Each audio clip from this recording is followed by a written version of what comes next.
Assalamualaikum warahmatullahi wabarakatuh. Perkenalkan, kami dari Kompas 10 yang beranggotakan 7 orang, yaitu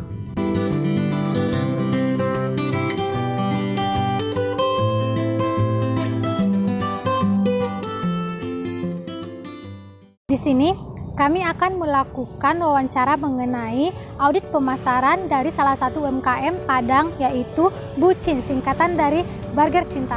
Bucin ini merupakan singkatan dari Burger Cinta. Usahanya bergerak di bidang makanan, yang bahan baku utamanya adalah roti. Pada usaha Bucin ini terdapat permasalahan terhadap pemasarannya, yaitu sulitnya melakukan promosi terhadap secara online dan sulitnya menyesuaikan harga dengan mitra bisnis Gojek, yang mana itu mendapatkan komplain dari pelanggannya. Penasaran dengan kelanjutannya? Check it out! Guys, sekarang kita udah bersama owner dari Bucin yang bernama Ivan Arenza. Jadi sebelumnya perkenalkan Bang, nama aku Faradila dari jurusan Sosek. Nama aku Ismi Padilla dari jurusan Sosek juga. Nah, boleh nih untuk Abang sendiri perkenalan diri terlebih dahulu. Baik, terima kasih teman-teman dari Sosek. Perkenalkan, nama saya Ivan Arenza. Biasa dipanggil Ivan. Saya adalah mahasiswa Teknik Industri angkatan 2019 Universitas Andalas. Nah, sangat senang nih kehadiran teman-teman di sini. Jadi apa aja nih Bang produk yang dijual di Bucin? Nah, kebetulan nih Bucin ini singkatan dari Burger Cinta. Nah, of course itu nanti kita jual burger.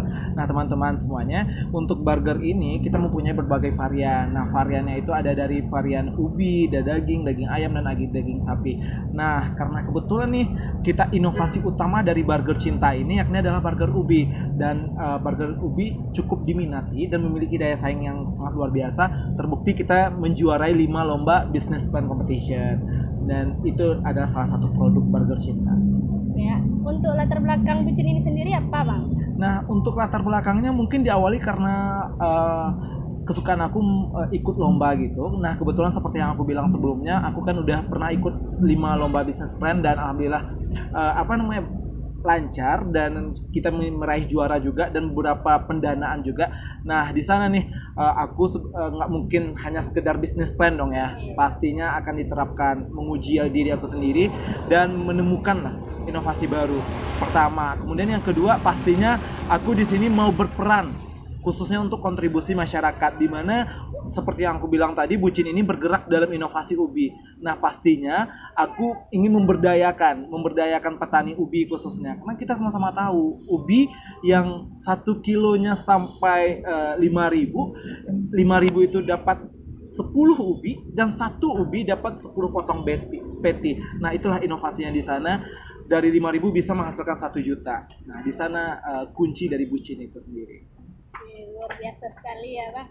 Jadi kalau untuk omsetnya per bulan berapa tuh, Bang, biasanya? Berbicara mengenai omset, alhamdulillah untuk kebetulan Bucin sudah punya 2 cabang. Cabang pertama di Lubuk Minturun dan satu lagi seperti yang teman-teman kunjungi sekarang itu ada di Universitas Negeri Padang, Jalan Cendrawasih.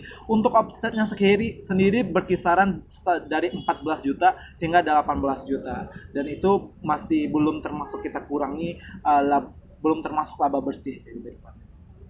Untuk nama Bucin ini sendiri terinspirasi dari apa tuh, Bang?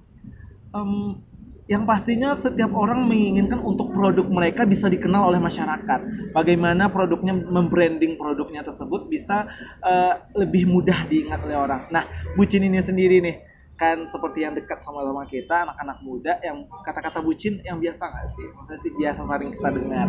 Nah, aku kepikiran itu waktu lomba pertama aku Ayahmi, apa ya nama produk ini? Terpikirlah Bucin, Burger Cinta. Nah, filosofinya nih Burger Cinta itu kalau yang aku biasa banggakan di kompetisi ya, dibuat dengan rasa cinta tentunya teman-teman. Nah, teman-teman bisa ngerasain langsung nih seperti yang produk di depan kita. Iya, Bang.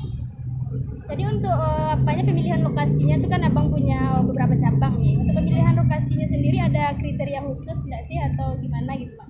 Yang pastinya untuk kriteria penjualan kita atau outlet kita yang pastinya menyesuaikan dengan sasaran pasar kita. Nah, makanya dari itu yang pertama karena sasaran, yang kedua kita memilih tempat yang pastinya berprofit. yang memiliki daya saing yang tinggi juga, dan kita bisa mengupgrade dan membranding juga pemasaran kita yang sangat luar biasa juga di sana. Itu kemudian kedua. Kemudian yang ketiga, gimana nantinya Bucin ini bisa mudah dijangkau oleh setiap orang. Kalau boleh tahu sasaran pemasarannya itu apa ya Bang? Berbicara mengenai sasaran pemasaran, yang pastinya mahasiswa. Yang paling dekat sama kita mahasiswa. Maka dari itu aku buka di Universitas Negeri Padang. Kemudian sasaran kedua yakni adalah siswa-siswi SMP dan SMA. Kebetulan nih teman-teman yang di Lubuk Minturun itu dekat dengan 1 SMP dan 3 SD sekitar sana. Kemudian untuk di UNP sendiri juga ada SMA Pertiwi, kemudian ada juga SMP Pembangunan dan banyak lainnya juga tentunya. Dan mahasiswa pastinya Universitas Negeri Padang juga. Kalau terkait pemasarannya, Bang, melakukan pemasaran online juga nggak sih, Bang? Pastinya kita menggunakan pasar online dan juga ada langsung orang ke toko kita tentunya. Untuk pemasaran online ini kita bisa di Instagram, sosial media kita, kemudian di WhatsApp dan all yang lainnya. Kalau terkait kendala dalam pemasarannya ada nggak sih, Bang? Dalam setiap usaha pasti ya semua orang mengenang usahanya, dan pastinya yang sangat berdekatan dengan Bucin sendiri yakni adalah bagian pemasarannya, terkhususnya bagian online ini.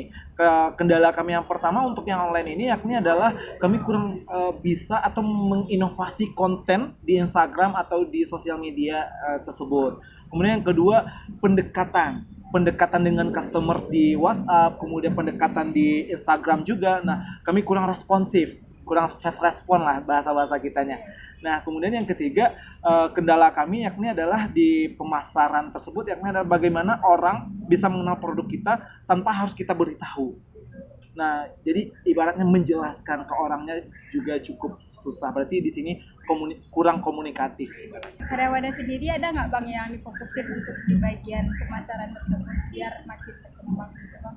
Untuk sementara kita yang fokus ke pemasaran pasti ada, tapi jika berbicara pemasaran di online belum ada. Untuk MSDM-nya fokus ke sosial media kita belum ada, tapi pastinya secara offline-nya atau secara langsungnya kita ajarin juga ke karyawan kita bagaimana cara memasarkan yang baik, kemudian bagaimana kita melayani pelanggan, dan pastinya masakannya yang terutama cukup enak dan disukai oleh banyak orang.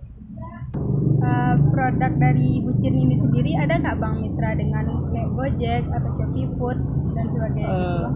Baik, untuk saat ini sudah mewajibkan kita semua sebenarnya untuk pelaku usaha UMKM untuk kita bisa berdinamika di aplikasi-aplikasi online itu, dan pastinya untuk Bucin sendiri kita sudah ada di GoFood. Nah, teman-teman bisa langsung cek nih di Gojek itu sendiri, di aplikasi Gojek di fitur GoFood. Nah, sana kita ada menyediakan harga-harganya, kemudian ada produknya juga, dan itu tuh benar-benar real. Nah, teman-teman, itu gunanya untuk memudahkan kita semua pastinya untuk bisa menikmati Bucin juga.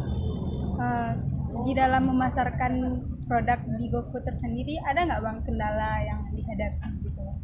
Untuk kendala sendiri sebenarnya ada, dan itu kemudian menurut aku juga bukan hanya di pemasaran online juga, di pemasaran offline juga ada kendala. Tapi terkhusus di GoFood sendiri ada terdapat kendala. Yang pertama, ketentuan dari GoFoodnya itu sendiri sih teman-teman. Karena di GoFood itu sendiri mereka menginginkan ada potongan 10% di setiap produk yang dibeli oleh konsumen pertama. Kemudian ketentuan mereka yang kedua, bagaimana customer bisa menikmati produk kita ini dengan rating. Nah, benar kan ada penilaian-penilaian khusus juga. Kemudian yang ketiga ada lainnya. Untuk yang pertama, untuk harga, kami untuk burger cinta ini sendiri atau Bucin ini sendiri, yakni yang kami fokuskan adalah harga. Gimana orang atau mahasiswa, karena sasaran kita mahasiswa, pastinya sesuai dengan uang saku mereka. Nah, di sana ada kami buat 7.000, mulai dari 7.000 hingga 15.000. Nah, ketika GoFood menetapkan hal tersebut, tentu akan ada tantangan baru lagi, ada kendala baru lagi. Kita bagaimana memutar uang dan memutar harga yang 10% itu sendiri. Jadi kendala kami yakni adalah menaikkan harga tersebut, dan beberapa masyarakat juga ada yang kurang atau bingung, kurang mengerti juga untuk sistemnya GoFood ini sendiri bagaimana.